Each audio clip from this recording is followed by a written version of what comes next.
most cities, your downtown is really the vibrant epicenter of that city. Whether or not you're living downtown, coming to school downtown, going to entertainment venues. But that also includes those people who are at risk. There are people, they're human beings out there, and they're suffering, and they're trying to get through this. A lot of people just kind of reduce it to like drugs. And there's so many other underlying issues like mental health, trauma. The story of a community that is just looking for some support. Echo Sierra 02 is doing a wellness check just behind Hope Alley. Where are you trying to go right now? You don't know? Get your shirt back on, okay? Let me help you. I really enjoy working for the DCSP. It has a clear vision.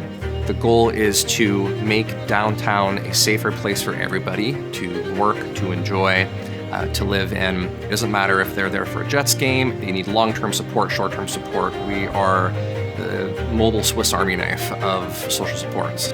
When you need to get a hold of dispatch or anybody, radio for them. And I think it's really about introducing a new model, one that looks at best practices so that it's mobile, so that people don't need a stable or permanent address to access services. They may have an infected wound. They may be having a mental health crisis. Oh, you got a little cut on your back. Do you want a Band-Aid for that? Thank you.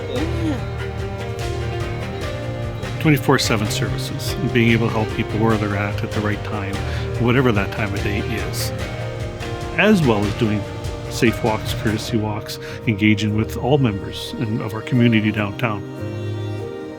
Being on the streets, talking to community members, being a presence downtown and making people feel comfortable. I like it when we have worked towards maybe getting somebody into detox, and then we'll give them that ride to the detox, see them off, and then seeing them again when they come out, and then supporting them through the next steps, right? Just that continuum of care. How's it going, guys?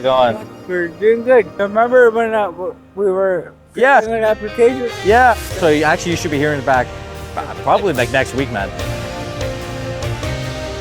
Handing out of, donations. That is so huge to somebody when they haven't eaten and they haven't had water. To know that they're seen and somebody recognizes that there is a person here and they are struggling.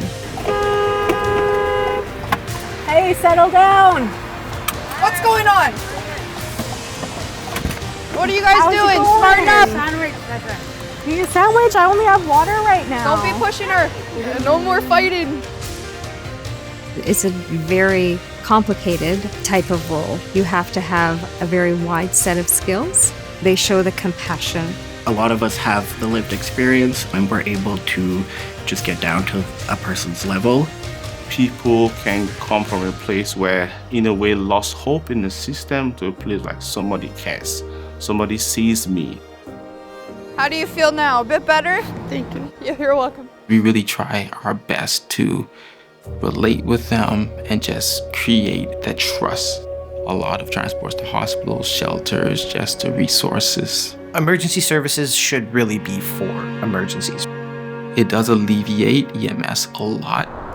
I need you to answer me or I'm gonna have to call paramedics, okay? I know, but you gotta sit up for me, okay?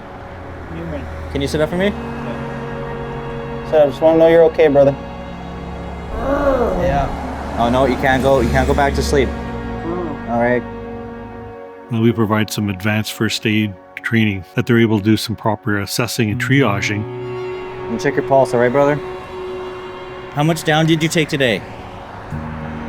You on an ambulance? And I need you to sit up, okay? You gotta make sure your breathing is good, okay? You gotta stay away from me. And unfortunately, too often, we're finding somebody in an opioid poisoning live and dealing with those. Like when somebody has been brought back literally from the brink of death. We're now integrated with the Winnipeg Fire Paramedic Service. Nobody else is doing this. So if we're able to provide that initial support or service and know we're okay, they're sleeping, as a matter of fact, we know them, and you can save all those emergency services for the true emergencies, then you're going to be ahead of the game. Sometimes you strike gold and it's someone who's tired of kind of being on the street and they're like, I just want to, I want a place to sleep. So that's where we can jump into action. I don't really have a particular place to stay. I'm homeless. I don't like to stay at any shelters. Okay. 4 p.m. tomorrow, we're going to go over core intake, and then we're going to work on housing, IDs, and get you a worker, okay? It's a bit late. I won't be late. You don't be late. We're very big on housing because there's a lot of healing that can come when someone knows that I have a home I can go to. I don't need to think of where I'm going to lay my head. DCSP staff is speaking. Oh, you're looking for housing? I need to get IDs so I can open a bank account. Some persons could be like, oh, okay, I want to speak to someone to talk about my trauma. And then when we talk about getting into detox programs or addiction programs, when we talk about getting people back to their home communities.